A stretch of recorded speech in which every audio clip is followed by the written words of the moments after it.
Good afternoon, friends. Myself Jansari Kishore.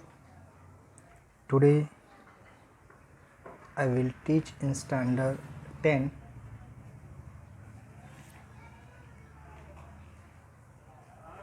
the main book First Flight,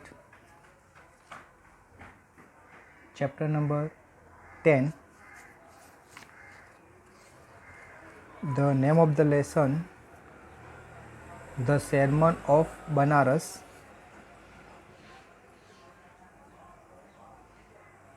ये जो lesson है गौतम बुद्ध का लेसन है। तो गौतम बुद्ध ने जब अपनी फर्स्ट स्पीच बनारस में जो दी थी, वही स्पीच यहाँ पर दी है। So last lecture I have completed page number 133 and on page number 134 first paragraph is completed. Now I will start ahead. Suffering complete हुआ था, now will start the story. तो भगवान बुद्ध ने जो स्टोरी बताई है, जो एक सरमन यानी जो एक धार्मिक जो स्पीच दी, तो उसमें एक स्टोरी बताई है। स्टोरी यहाँ पर दी है। किस्सा Gautami had an only son. तो किस्सा गौतमी नाम की एक लेडी थी जिसको एक लड़का था, एक ही लड़का था। एंड ही डाइड, और वो लड़का मर गया। In her grief she carried the dead child to all the neighbours. वो इतनी दुखी हो गई थी कि उसके जो डेड चाइल्ड यानी मरा हुआ जो लड़का था, उसकी बॉडी को वो उठा कर हर एक नेबर के वहाँ पर जाकर आई। आस्किंग देम फॉर मेडिसिन, हर एक के पास जाकर वो मेडिसिन मांग रही थी कि भाई आप ऐसे मेडिसिन दो कि जिसकी वजह से मेरा बेटा जिंदा हो जाए। एंड द पीपल सेड, और जो जो लोग ये देखते थे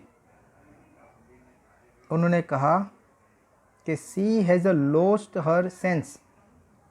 सबको लगा कि ये उसने अपना सेंस घुमा दिया है, यानी वो पागल हो गई है, उसको पता नहीं कि वो क्या कह रही है। एंड सो तो अपने बेटे की मौत के बाद जैसे वो पागल हो गई है, सब लोगों ने ऐसा मान लिया। द बॉय इज डेड, सब लोग बोल रहे थे ये तो मर गया है, लड़का मर गया है। लेकिन ये जो किस्सा गौतमी थी, ये बात उसको अभी तक वो पता नहीं चल रही थी। उसको ऐसा था मेरा बेटा अभी जिंदा ही है, उसे कुछ हुआ है तो दवाई दूंगी तो ठीक हो जाएगा। तो उसकी वजह से वो हर एक के पास जाकर दवाई के लिए वो रिक्वेस्ट करती थी। एट लेंथ, बहुत टाइम के बाद किस्सा गौतमी मेट अ मैन, किस्सा गौतमी एक इंसान को मिली। वो रिप्लाई टू हर रिक्वेस्ट, जो इंसान ने उसकी रिक्वेस्ट सुनने के बाद, यानी ये जो किस्सा गौतमी ने उनसे भी दवाई के लिए रिक्वेस्ट की, तो जो इंसान था उससे रिक्वेस्ट सुनने के बाद उसने कहा कि I can not give the medicine for thy child. Thee यानी यू और दाई यानी योर। तो मैं आपको आपके बेटे के लिए कोई दवाई नहीं दूंगा, बट हाँ आई नो अ फिजिशियन वो कैन। लेकिन हाँ, मेरे पास एक फिजिशियन है कि जो वो कर सकता है, दैट मीन्स वो दवाई दे सकता है। मेरे पास तो दवाई नहीं है, लेकिन मैं ऐसे एक इंसान को जानता हूँ कि जो दवाई दे सकता है। And the girl said, and the girl said, girl यानी यहाँ पर वुमन है। ये जो बच्चा था, उसकी जो मदर थी, उसके बारे में बात की तो वुमन ने कहा प्रे टेल मी सर। उसने प्रे किया कि आप मुझे बता दो सर कहाँ पर है, आप मुझे एड्रेस दे दो, वो कौन है। इन शॉर्ट वो अपने बेटे के लिए कहीं पर भी जाने के लिए रेडी थी, उसको ओनली एड्रेस चाहिए था। तो इंसान ने बताया कि मेरे पास दवाई तो नहीं है, लेकिन हाँ मैं ऐसे एक इंसान को जानता हूँ कि जो ये कर सकता है। तो उसने रिक्वेस्ट किया वो लेडी ने कि आप मुझे क्या करो, जगह बता दो, हु इज़ इट, वो कौन है। And the man replied go to Kashyap Muni the Buddha.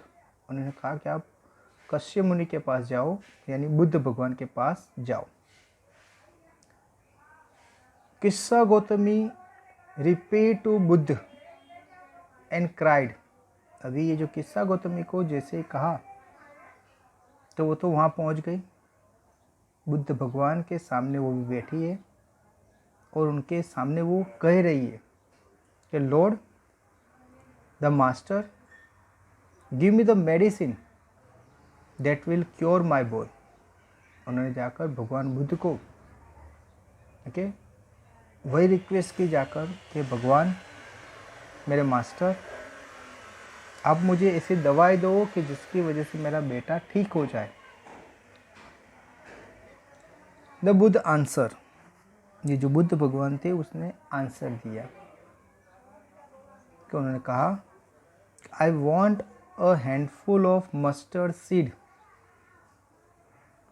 And when the girl in her Joy promised to procure it। Okay, जब भगवान ने कहा कि भाई मुझे एक मुट्ठी भरकर मस्टर्ड सीड चाहिए, मस्टर्ड सीड का मीनिंग होता है राई, तो मुझे एक मुट्ठी भरकर राई के दाने चाहिए। तो ये जो गर्ल थी वो खुश हो गई, उसने प्रॉमिस किया कि मैं ये आप जिन्हें कहा है कि मस्टर्ड सीड एक मुट्ठी भर के लाने मैं लेकर आऊँगी, वो उसके लिए रेडी हो गई। द बुद्धा एडेड, तब बुद्धा ने ये एक बात ऐड की कि the mustard seed must be taken from a house where no one has lost a child, husband, parents और फ्रेंड। ओके, तो उससे प्रॉमिस किया ओके मैं लेकर आती हूँ। तब ये बुद्ध भगवान ने ऐड किया कि उन्होंने कहा कि भाई आपको ये जो मस्टर्ड सीड है वो ऐसी जगह से लानी है जो घर में आज तक न कोई बच्चा, न किसी का हस्बैंड, न किसी के पेरेंट्स और न किसी का फ्रेंड मरा हो।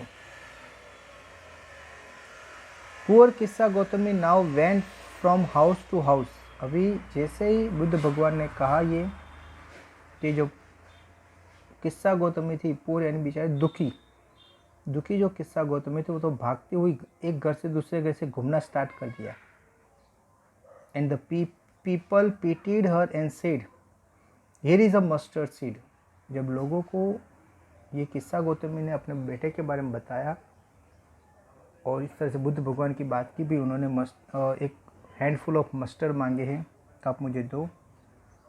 तो एक दुखी औरत की बात सुनकर लोगों ने कहा कि भाई ये रहा मस्टर्ड सीड, मैं आपको देने के लिए रेडी हूँ, ये लो। इस तरह से सबने देने के लिए अपनी परमिशन दी, सब लोग देने के लिए रेडी हुए। बट व्हेन शी आस्क्ड, लेकिन जब मस्टर्ड सीड सब लोग देने के लिए रेडी है, लेकिन जब ये जो बुद्ध भगवान की एक दूसरा कमांड था, क्या था कि आपको मस्टर्ड सीड इस घर से लानी है जहाँ पर आज तक कोई मरा ना हो। ओके, तो जब उसने कहा कि डिड अ सन और डॉटर, अ फादर और mother died in your family, क्या आपके घर में कोई बेटा, बेटी, फादर, मदर, क्या कोई मर गया है, आज तक कोई मरा है, ऐसा उसने क्वेश्चन किया। तो दे आंसर्ड हर, तो उन लोगों ने आंसर दिया, अलास दुख की बात है, the living are few but the deads are many. Living are few यानी जिंदा जो है वो कम है, मरने वाले की संख्या ज़्यादा है। क्या कहा कि जो जिंदा है वो क्या है, कम है और मरने वाले की संख्या क्या है, ज़्यादा है।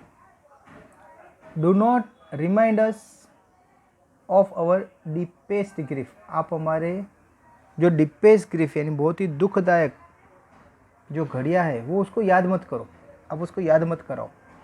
हमारा जो दुखी टाइम था तो उसको आप क्या करो, याद नहीं करो। And there was no house but some beloved one had died in it. Okay, तो इस तरह से वो घूमती गई, एक घर दूसरा घर, दूसरे से तीसरा। उसे मोस्ट ऑफ जितने भी आसपास जितने भी घर थे हर एक घर में उसने घूम लिए, लेकिन उसको एक भी ऐसा घर नहीं मिला कि जहाँ पर आज तक कोई मरा ना हो। ओके, बहुत घूमी, बहुत अलग अलग घर उसने ढूंढ लिए, लेकिन कहीं पर भी उसको ऐसा घर नहीं मिला कि जहाँ आज तक कोई मरा ना हो। किस्सा Gautami become very and hopeless. अभी किस्सा गौतमी बहुत ही थक गई और उसकी होप चली गई, यानी होपलेस हो गई। उसको पता चल गया कि शायद मैं कहीं पर भी जाऊँ लेकिन ऐसा कोई घर नहीं होगा जहाँ पर आज तक कोई मरा ना हो। And set down at the way side watching the lights off the city. और एक बार एक जगह बैठ गई। बैठने के बाद उसने ये सिटी में जो लाइटिंग चल रही थी, यानी इन शॉर्ट अंधेरा हो गया था। लाइटिंग कब दिखाई देती है, अंधेरे में। यानी मॉर्निंग से वो घूम रही थी, शाम तक घूमती रही, लेकिन कहीं पर भी उसको ऐसा घर नहीं मिला।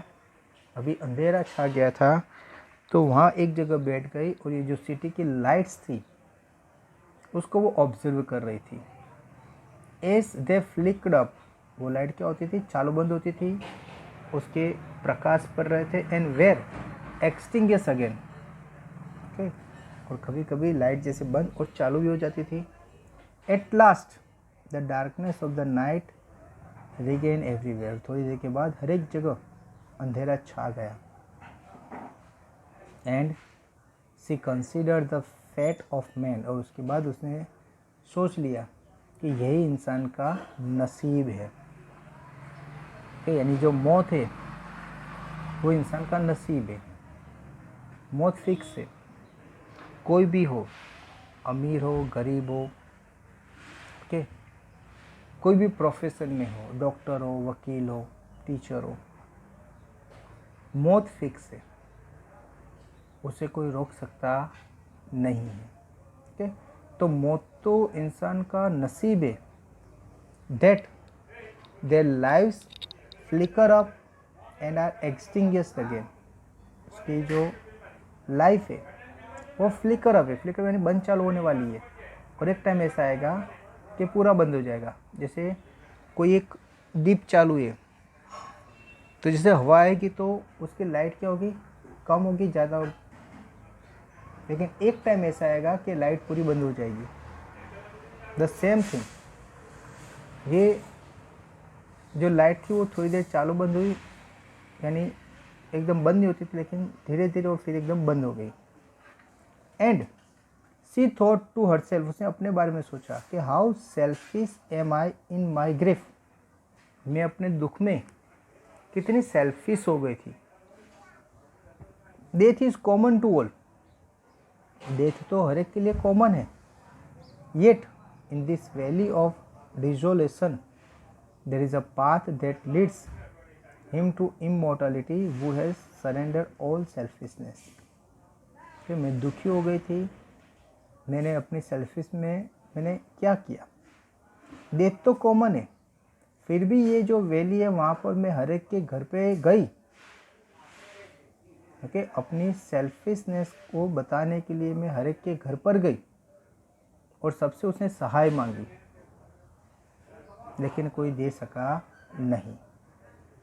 उसके बाद वो वापस बुद्ध भगवान के पास आई और कहा कि मैं हर एक के जगह जाकर आई, लेकिन कहीं पर भी ऐसा कोई घर मुझे नहीं मिला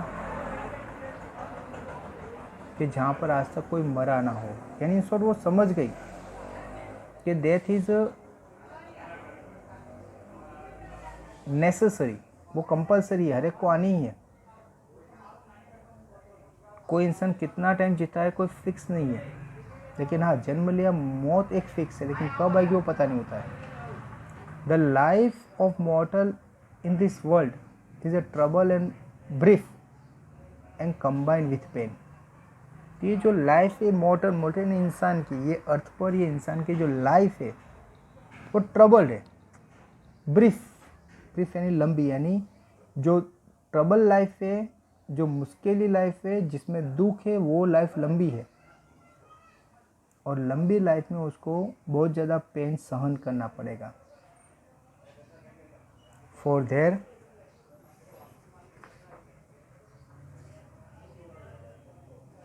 is not any means by which those that have been born and avoid dying।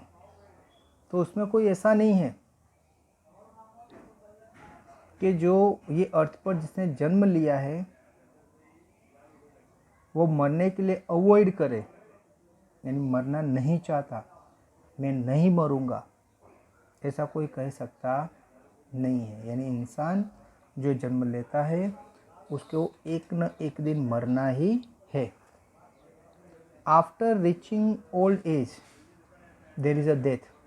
इंसान जैसे ओल्ड हो जाता है, बूढ़ा हो जाता है, तो वो क्या होता है, मर जाता है, यानी वो एकदम नज़दीक, डेथ के नज़दीक पहुंच जाता है। ओके, इंसान जैसे कोई भी जन्म होता है किसी का भी, तो वो कैसा होता है, एक छोटा बच्चा होता है। ओके, उसके बाद धीरे धीरे बड़ा होता जाता है, यंग होता है और बड़ा होगा। ओके, वो थोड़ा परफेक्ट इंसान बनेगा, उसके बाद धीरे धीरे उसकी एज बढ़ती जाएगी, बूढ़ा होता जाएगा और फिर वो मर जाता है। तो इन शॉर्ट जनरली क्या होता है कि इंसान एज होने के बाद वो मर जाता है, यहाँ पर ये उन्होंने बताया है।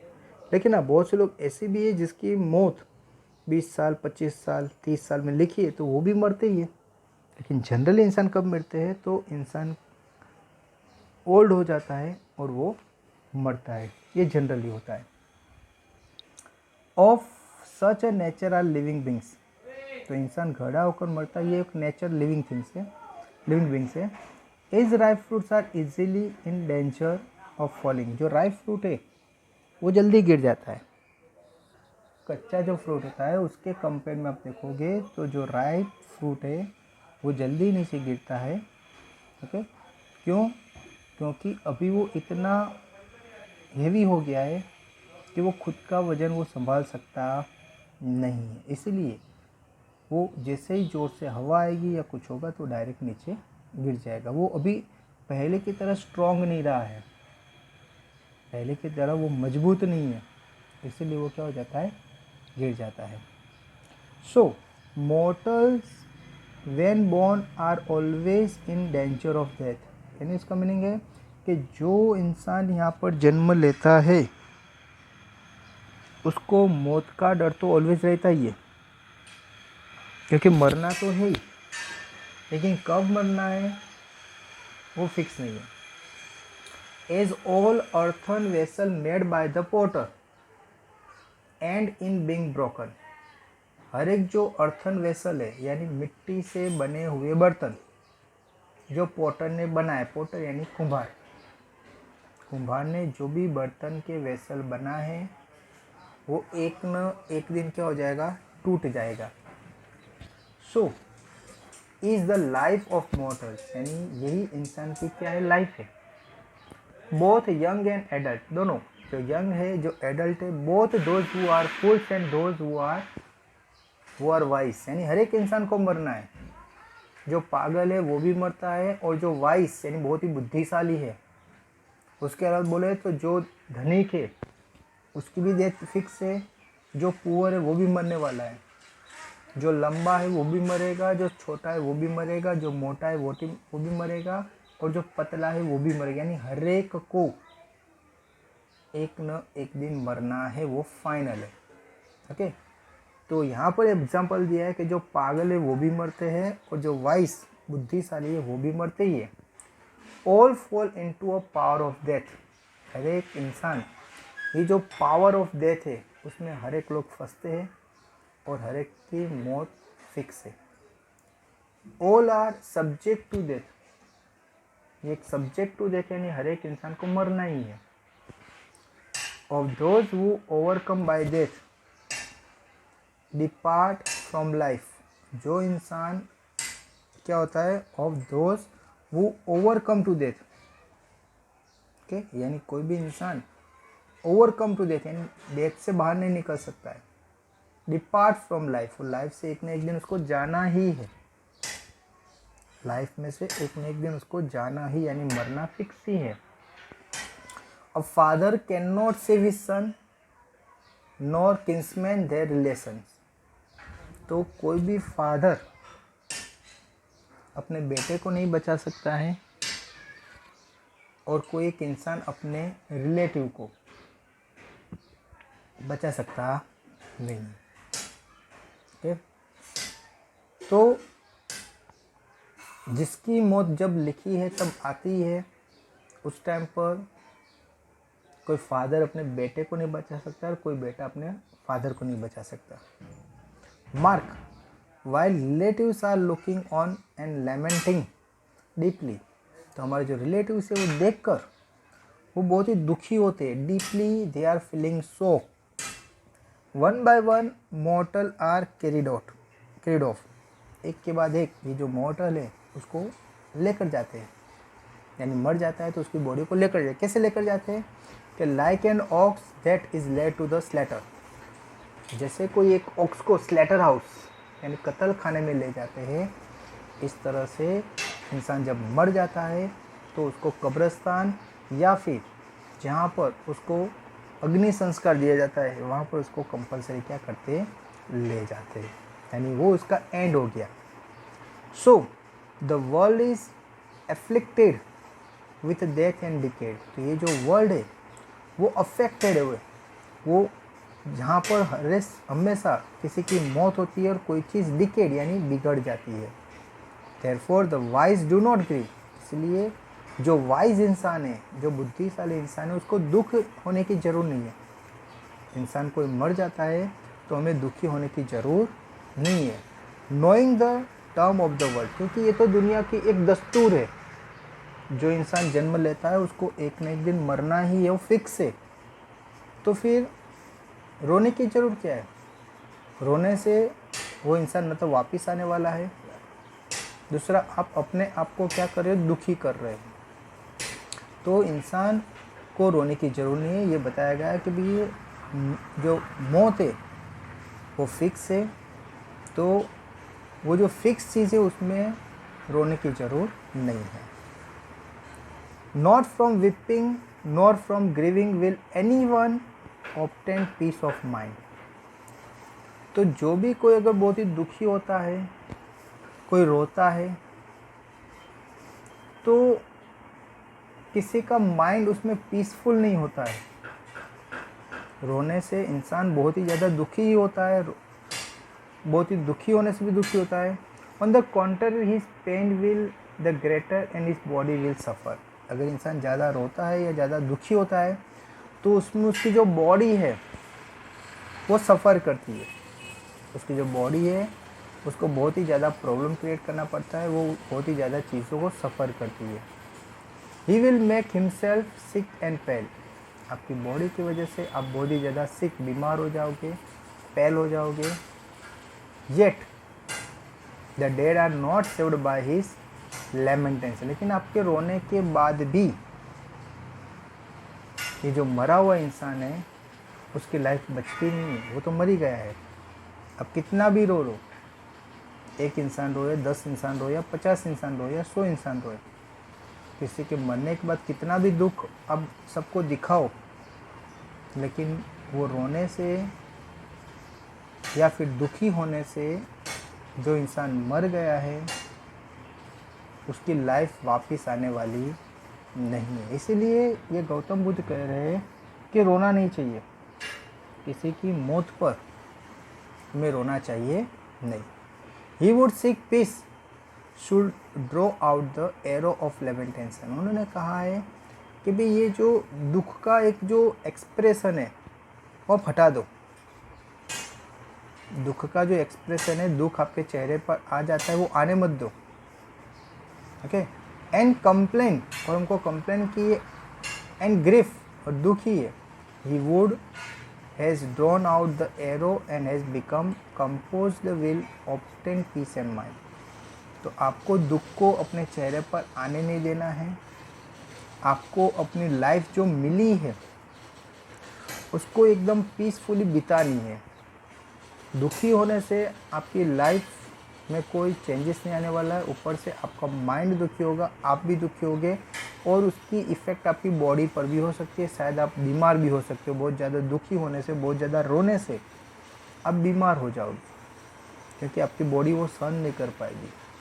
और ये सब करने के बाद भी उसका कोई बेनिफिट हमें मिलने वाला नहीं है। जैसे ज़्यादा रोने से या ज़्यादा दुख करने से जो इंसान मर गया है वो इंसान वापस आने वाला नहीं है। तो फिर क्यों रोने का?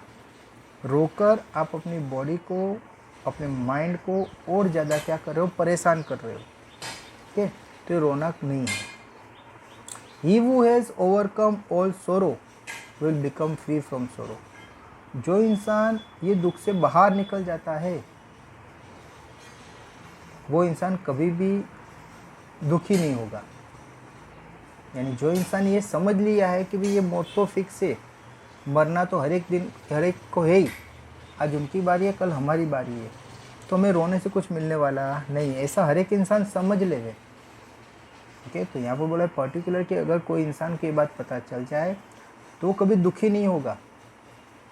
ओके, और वो दुखी नहीं होगा तो उसकी लाइफ ऑलवेज कैसी रहेगी, हैप्पीनेस वाली रहेगी, ऑलवेज खुश रहेगा, लाइफ को एंजॉय करेगा। लाइफ में कितने भी प्रॉब्लमेटिक आएंगे, प्रॉब्लमेटिक होगी, लेकिन वो अपने आप को दुखी नहीं करेगा। Okay, and be blessed.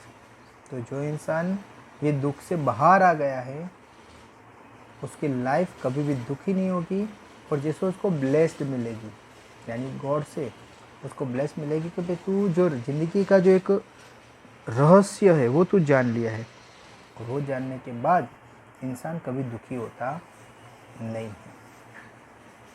Okay friends, तो यहाँ पर ये जो एक गौतम बुद्ध का जो फर्स्ट सेरमन था जो बनारस में हुआ था गंगा रिवर के सामने,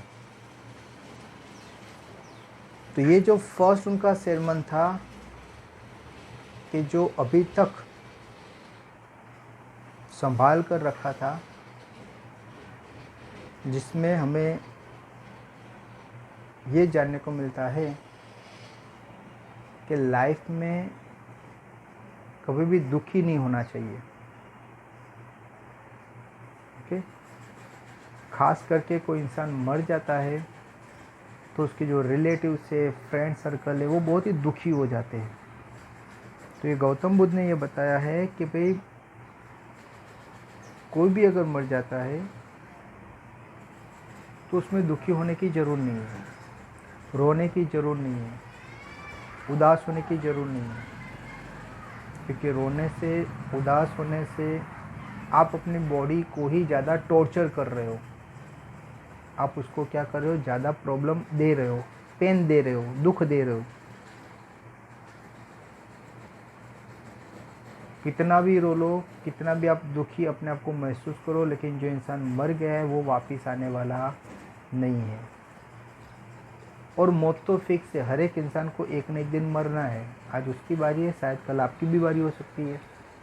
तो हमें, कोई इंसान मरता है तो रोने की ज़रूरत नहीं है। अपनी लाइफ जितनी भी है उसको हैप्पीली, खुश होकर आप क्या करो, बिताओ। ओके फ्रेंड्स, तो यहाँ पर ये जो लेसन है आपका chapter number 10 the sermon of Banaras, ये जो लेसन है यहाँ पर कंप्लीट होता है। आई होप कि आपको ये जो लेसन की स्टोरी और लेसन मैंने अच्छी तरह से एक्सप्लेन किया, आपको पता चल गया होगा। ये वीडियो के बाद आपको एक PDF फाइल दी जाएगी, जो PDF फाइल में आपका होमवर्क रहेगा। वो होमवर्क आपको कंपलसरी करना है। Okay friends, so thank you very much to listen me carefully.